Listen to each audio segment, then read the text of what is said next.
Welcome back, everyone, to another Downward Day. And today I want to talk about something that I have plans to talk about a lot more on this channel, and that is sort of my thought process when it comes to YouTube and content creation. I understand that a lot of fellow creators watch my content and appreciate the insight that I have to offer. And so I'm going to be looking to do quite a bit more of that on this channel.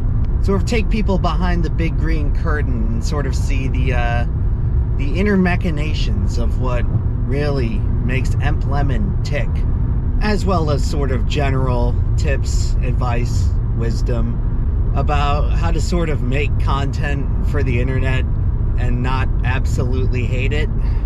So we're going to be getting into that a little bit today, starting with, I guess, a little story about my relationship with the audience. Now, when it comes to content creation online, your relationship with the audience is debatably the most important aspect of everything. Your ability to establish a meaningful decorum, I guess let's say that for now, with the audience, it probably goes the farthest out of any one skill you can learn in content creation. And for most people, building that relationship probably sounds somewhat intuitive and simple. And that's because most people have only known what it's like to be on the side of the audience. And you're used to shopping around, discovering new content, finding which works for you. And all of that, yeah, I'd say it's very intuitive from the audience perspective to sort of discriminate as to what content you want to watch. Comes down to a matter of taste and preference, obviously, which are just intangibles that sort of happen automatically. But I'll be the first one to say that when you're standing on the opposite side of that line and you're suddenly putting out to tens of thousands or hundreds of thousands, in some cases millions of people, the nature of that relationship is different. And there are certain things that no one ever tells you about just how different it is. And this is something that's rarely, if ever, talked about on whatever resources for YouTube advice that you may consult. Because despite being so important, it's very subtle. And it's very difficult to actually articulate the sort of nuances of that relationship. And how small and sort of natural feeling decisions can wind up being big mistakes down the line. And this is something that can only really be expressed after years and years of experience built up and years of wisdom accumulated. Because the fact of the matter is, if you don't have the right mentality towards audience interaction on YouTube, there may come a point when it totally destroys your channel and destroys your motivation to make anything creatively. And I say that from experience because it almost happened to me. And this may be redundant for some of you because I have talked about this before on a variety of other videos on the main channel. But back when I used to make YouTube poops, I loved the audience and I was very perceptive to what they had to say. When you first start getting attention, it's easy to become enamored with this idea that, oh, these people all love and respect me and they care about what I have to say and they care about the product I'm putting out and they care about my well-being. When in reality, in almost every conceivable case, they don't. It's easy to be like, oh yeah, I'm getting all these views and subscribers, so these people must think I'm really cool. And they must value me as the creator over the content. When overall, like over 95% of the time, that's not going to be the case.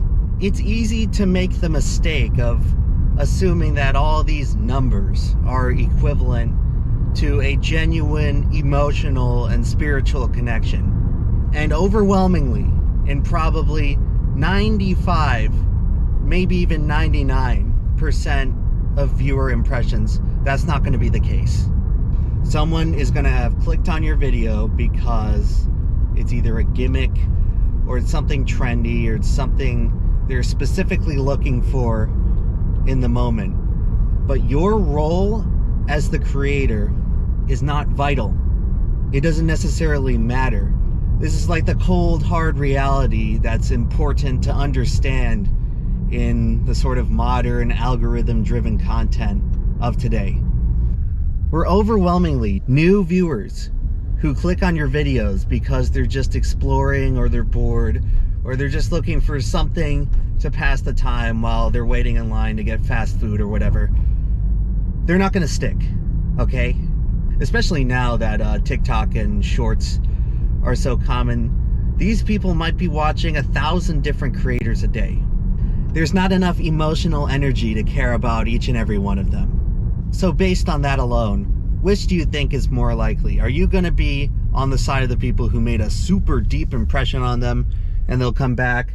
Or are you just going to be one of those guys that clicked on, were marginally entertained for a little bit, and then they clicked off, probably never to return, or maybe to return years from now when they don't even remember who you are and they don't even remember watching the stuff you made?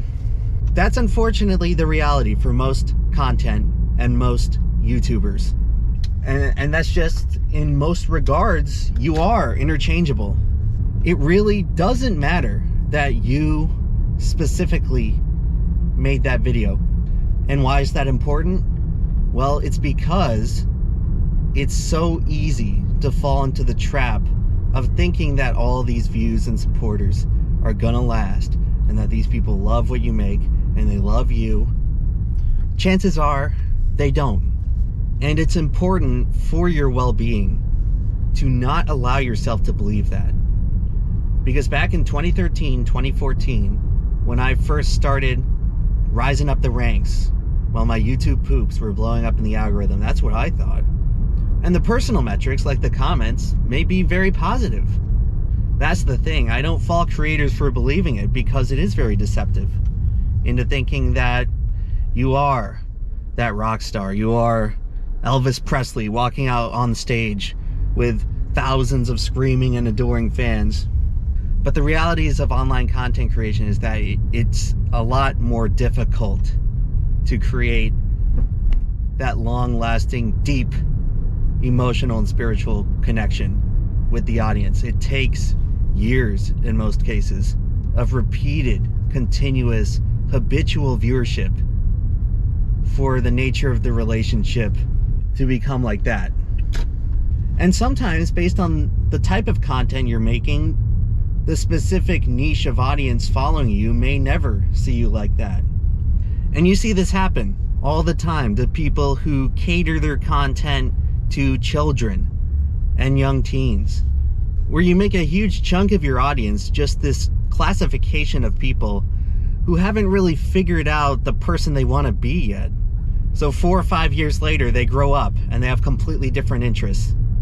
So it shouldn't really come off as that much of a shock when all of a sudden they're no longer interested in you and they stop tuning in. And that's a pretty big lesson that you as a creator have to learn. And that's that the viewers and the audience will leave just as easily as they came. Loyalty on YouTube and all these other sites is a hard thing to come by. And why shouldn't it be? There's like 1 million channels of stuff to watch. You could spend literally all day 24/7 watching new content on YouTube and you'd never see it all. So it creates this inevitability that there's probably always someone just a little bit better out there. And why shouldn't the viewers migrate to them instead of you? Especially after the way the algorithm works, where it prioritizes very specific niche content types, where a lot of content really only gets recommended because the algorithm has determined that there's a specific match between the demographic and the content. And this creates an issue of conditioning, where all of a sudden the only people being recommended to you are being recommended as such because you made a specific type of content that fit this, and this checklist in the algorithm of what to categorize it as. And then all of a sudden, when you want to make a creative change, even a very minor one, like something as simple as playing Overwatch instead of Team Fortress 2, that whole audience you've built up, they don't want to watch Overwatch. YouTube recommended them your videos because they watched TF2 and you were making TF2 gameplay. So once you switch over to something just a little bit different, all of a sudden, the people will stop tuning in and your video will stop getting recommended. And you can find yourself in a situation where it takes months or maybe even years to rebuild to what you once had. And then all of a sudden you get tired of making Overwatch videos now. And now your audience is composed only of people who want to watch Overwatch. And you have to all of a sudden start the whole process all over again when you now want to play something else. And it's this specific phenomenon that has been the ruin of many gaming channels. You know, for every huge successful gaming channel out there that has made tens of millions of subscribers, there are untold many others that are just languishing away, stuck in limbo, unable to recapture the goodwill of the audience they once had.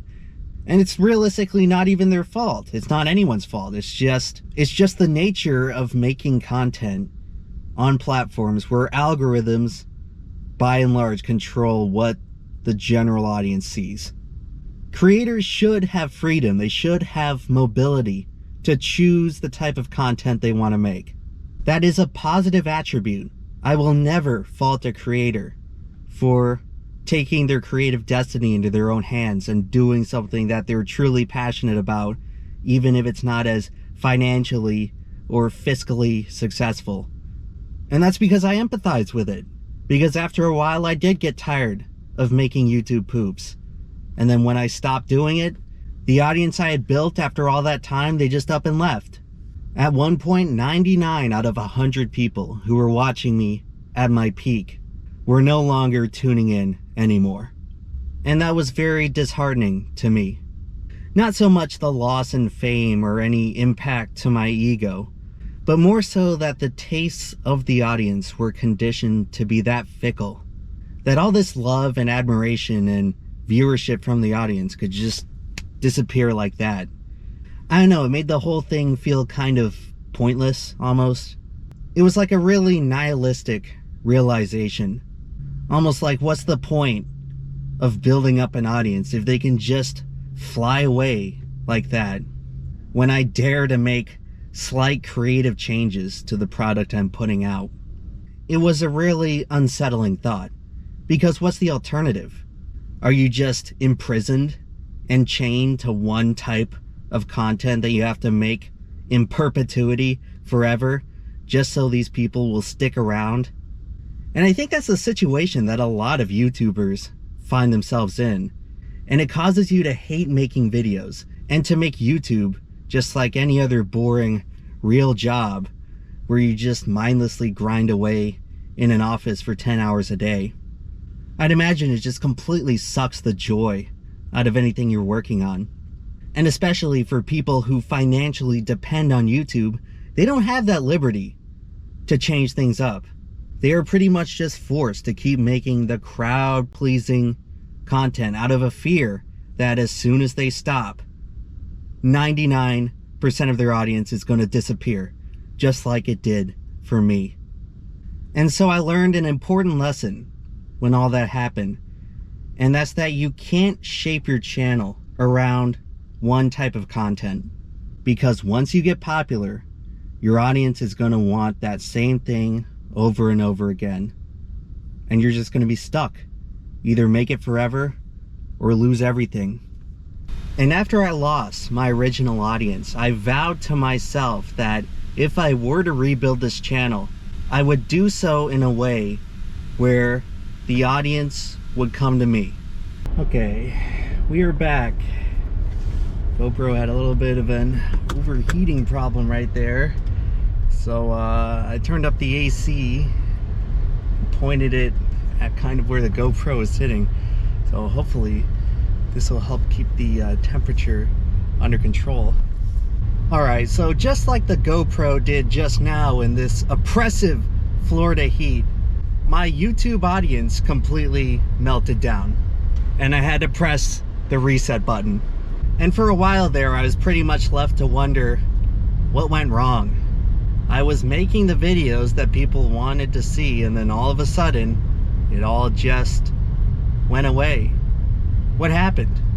So I was left to pick up the pieces and basically wonder to myself, what went wrong? How could things have been going so well just to end up blowing up in my face? And after thinking about it for a long time, I think I eventually wound up on this somewhat paradoxical realization. And this is going to sound like the complete opposite of any other YouTube advice you've probably heard. But in order to actually build a consistent audience on YouTube, you should not give them what they want. And that still sounds about as crazy as I remember it, saying it out loud, but it's the truth. This is one of the many lessons that the downward spiral taught me. You can't give the people what they want. And I guess to expand on that further, you should not allow your content to become so narrow in its scope that it all of a sudden becomes the only thing that the audience associates with you and the only thing the audience expects out of you. In my experience, it is far better early on to create a diverse range of content where you almost have to adopt this entirely different way of thinking that runs contrary to what pretty much every YouTube guru tells you to do. I'd say that for the vast majority of creators out there, their thought process is somewhere along the line of, what demographic of people am I gonna try to impress with my content? I'd like my videos to appeal to X demographic of people, and I'm gonna tailor my videos to appease them best. And from what I've learned, creators who think along those lines have it backwards. I think we sort of came up with this false impression of the YouTube audience as a group of people who have to be coaxed and goaded into a certain direction. I think we developed this sort of mentality that the customer's always right, and that it's up to us to deliver the content that the audience wants to see. And when that doesn't happen, we will be rightfully punished for it. And while that may have been true for conventional media like film or television, I don't think it's the case on YouTube. I think on YouTube that there's an audience of people for just about anything you can put out. And as long as you stick to your guns and put out the content that you yourself are proud of, then the audience is just gonna find you either way. So I think rather than going out there and chasing whatever audience you're after, the superior strategy is just to sit, build up your stuff, and wait for the audience to come to you. And that's pretty much what I told myself I was gonna do while rebuilding my channel after 2016. And it took a while. The growth took a lot longer than what most creators in my position probably would have liked. But when it was all said and done, I'd say it paid off. Because now, not only do I have a sizable audience, but I've conditioned them to accept pretty much any topic of video I want to work on. And now that I've been given this second chance of success, I pretty much corrected the mistakes I made in the past, where now I have the sizable audience and the creative freedom where I don't have to worry about a bunch of people clicking off because whatever video I'm releasing is not quite what they're expecting. The Emp Lemon audience today, they pretty much know to expect the unexpected. That's part of the brand I laid out. And for a while, yeah, there were doubts over whether I would ever recover the audience that I lost. And of course, it's not the same people this time around, but quantitatively, the number of people watching my videos now is more than there's ever been. And now it seems like they're willing to stick around no matter what I upload. There's this running joke in my comment section now where every time I upload a new video, there's usually always one comment saying something along the lines of, Emp has to choose his topics by throwing a dart at a dartboard. And that to me just speaks as a testament to the variety of content I've been able to produce comfortably, as well as the extent to which my audience is accepting of the content being different and new and unique. And it was all due to how, funnily enough, I stopped giving the people what they wanted. I think I've gone on the record before and said that your job as a YouTuber is not to give people what they want, but rather it's to give people what they don't know they want. So in terms of that relationship between me and the audience, I think we're in a pretty good place now. You know, I'm content and satisfied with how things turn out. I know that this video has been dragging on forever, so I'll probably try to wrap it up in just a little bit. But I hope that this advice can be helpful to at least a few aspiring creators out there, because it's usually only a matter of time before you reach that moment when a big chunk of the audience turns on you. And a lot of people think that when they find themselves in that situation, it's one in which they cannot possibly recover. And it's easy to burn out and self-destruct and just no longer want to make content anymore. But based on my own experience of YouTube survival, I can honestly say that if you go about it the right way and you develop the right mentality with how you should treat the audience, that it's possible to come back from it, and that you can actually wind up in a place that's much better than what you had before. So I hope that at the end of all this you learned something, and hopefully you tune in for the next one.